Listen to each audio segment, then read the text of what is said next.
Assalamualaikum dan salam Malaysia Madani. Anda bersama saya Nur Zamri dalam Berita Pagi. Kerajaan Argentina menyatakan sokongan terhadap pelaburan Malaysia di negara itu dan bersetuju untuk menjaga kepentingan pelaburan yang sedang dan telah dirancang. Perdana Menteri menerusi catatan di laman Facebooknya memaklumkan perkara itu disentuh ketika beliau menerima kunjungan hormat Menteri Luar Negeri Argentina, Diana Mondina di pejabatnya di Putrajaya. Menerusi pertemuan tersebut, pelbagai perkara dibincangkan. Ini termasuk perihal perdagangan dan pelaburan, tenaga boleh baharu, ekonomi digital, pertanian dan industri halal, selain pelanjutan tempoh visa. Pada pertemuan itu, Perdana Menteri turut mengupas konflik Palestin-Israel dan menggesa agar Argentina mendukung usaha ke arah mencapai gencatan senjata serta menyalurkan bantuan kemanusiaan ke Gaza. Malaysia akan terus menggalakkan pelaburan yang memberi manfaat kepada negara ini tanpa mencampuri geopolitik mana-mana negara berkenaan hubungan China dan Amerika yang tidak mempunyai hubungan baik sesama mereka. Perdana Menteri menjelaskan Kuala Lumpur tidak berminat untuk menyebelahi mana-mana pihak. Cuma yang ada beberapa yang dibesarkan itu soal Palestin dan juga soal China. Kerana banyak negara barat yang agak sangsi mengapa nampak kita itu berdamping dengan negara China. Jawapan saya mudah. Kita negara kecil, kita mau berkembang. Kita jaga kemaslahatan rakyat. Jadi saya ambil pendekatan yang sama. Menggalakkan pelaburan dari timur dan barat, Amerika, China, India, Australia, ya, yang akan memberi manfaat kepada kita. Jadi saya pun bila ditanya soalannya buat China phobia ataupun Sinophobia, saya jawab tak ada sebab kita nak ada permusuhan dan anti siapa. Dalam perkara itu, Perdana Menteri berkata kejayaan luar biasa yang dicapai menerusi lawatan beliau ke Jerman baru-baru ini hasil kerjasama berpasukan perkhidmatan awam. Datuk Seri Anwar Ibrahim yang juga Menteri Kewangan menzahirkan kebanggaan selain memberitahu ia didorong usaha setiap jabatan, Kementerian Pelaburan Perdagangan dan Industri serta Kementerian Luar yang membuat persiapan awal. Sebab itu saya selalu insaf bahawa sebagai kerjasama sepasukan, ya, termasuk penjawat awam sangat penting, ya, kerana keyakinan mereka. Sekarang bila dia nilai, dia kata jauh lebih cekap, keputusan lebih cepat dan tidak berlaku keterisan. Saya jumpa beberapa yang besar, ya, yang bersetuju untuk melabur segera. Jadi pandangan mereka terhadap dasar kerajaan, pimpinannya dan penjawat awam sangat positif. Dan saya nak ambil peluang ini. Sementara itu, pihak KK Supermart and Superstore Sundaram Berhad, KK Supermart dan beberapa individu lain akan dipanggil untuk bantu siasatan berkaitan isu penjualan stoking tedera kalimah Allah. Ketua Polis Negara Tan Sri Razarudin Husin memaklumkan kesemua mereka akan dipanggil untuk dirakam keterangan dalam minggu ini. Sementara itu, Pengarah Jabatan Siasatan Jenayah Bukit Aman, Datuk Seri Muhammad Syuhaili Muhammad Zain memberitahu polis telah membuka 2 kertas siasatan berhubung isu berkenaan. 42 laporan polis telah diterima dari seluruh negara dan kes disiasat oleh Unit Siasatan Jenayah Terkelas bahagian pendawaan Undang-Undang D5 Bukit Aman. PDRM menasihati orang ramai agar tidak membuat sebarang spekulasi yang boleh mengganggu proses siasatan.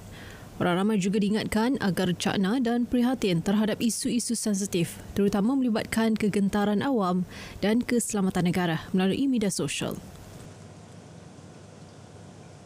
Dalam pada itu, rakyat diminta kekal tenang dan beri kepercayaan kepada pihak berkuasa untuk jalankan siasatan.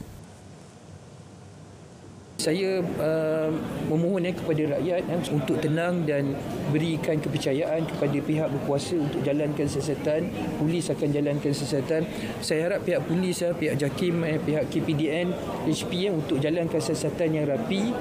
Kenal pasti punca siapa yang buat benda ni dan apa niat sebenarnya dia lakukan perbuatan ni. Jadi kita tak nak perbuatan khianat ini yang melibatkan kesucian dan satu perkara yang sangat sensitif dalam bulan Ramadan ni di kalangan orang Islam ni tidak berulang pada masa akan datang. Individu yang layak dapat bantuan kerajaan tetapi tidak kemaskini data dalam pengalaman data utama padu sehingga akhir bulan ini. Berisiko tercicir daripada pusingan pertama penentuan kelayakan bantuan selepas program subsidi bersasar dilaksana. Mereka yang tercicir perlu menunggu pusingan seterusnya apabila padu dibuka kembali untuk kemaskini pada peringkat kekerapan berkala yang akan ditentukan kerajaan. Sehingga 31 Mac 2024, kita benarkan kemaskini sekali saja. Sebab kalau tidak letih kita, baru je kita consolidate everything, tak bertukar lagi. Kena buat balik kan. Ini untuk 30 juta orang ni. So you have to freeze it dekat satu timeline supaya orang kemaskini dan data sedia ada tu digarapkan. Dan based on that, kita akan algoritma kita boleh dibangunkan untuk menentukan parameter kelayakan. Pendapatan boleh guna dia berapa?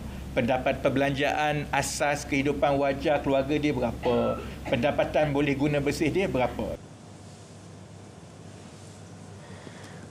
Guru-guru yang mencipta kandungan di media sosial digalakkan mengetengahkan kandungan yang menjurus ke arah pendidikan. Bagaimanapun mereka harus mengikut garis panduan yang telah ditetapkan Kementerian Pendidikan. Kita galakkan konten ini dibuat dalam bentuk untuk memberikan pendidikan, khususnya seperti membantu subjek-subjek untuk anak-anak murid, ya, dan juga kesedaran-kesedaran berkaitan dengan pendidikan. Sebelum ini, Forum Kandungan Komunikasi dan Multimedia Malaysia mendesak guru-guru untuk tidak menjadikan pelajar sebagai kandungan di media sosial, terutamanya jika tanpa kebenaran ibu bapa.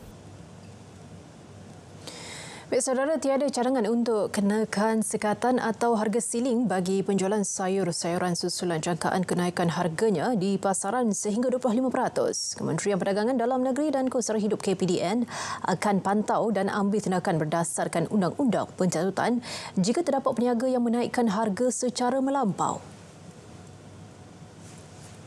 Kita kena faham supply chain, ya, rantaian bekalan itu dia bermula daripada penanam sayur, ya, dan kemudian dia punya costing itu daripada kos pengeluaran pekebun, kemudian pengangkutan, harga borong, harga runcit.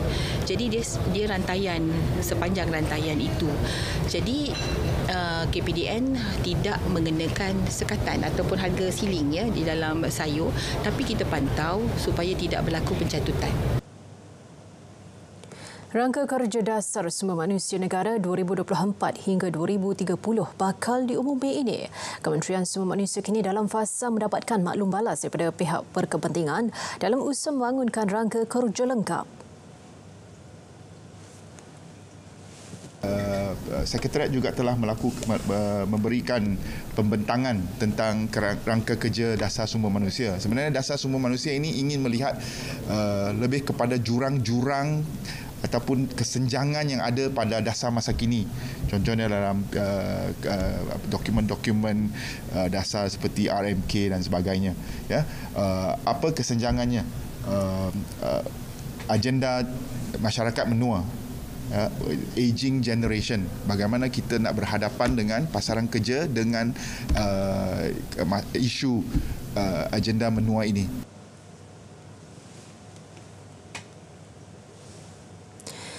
Berita pagi diteruskan dengan edisi Sabah.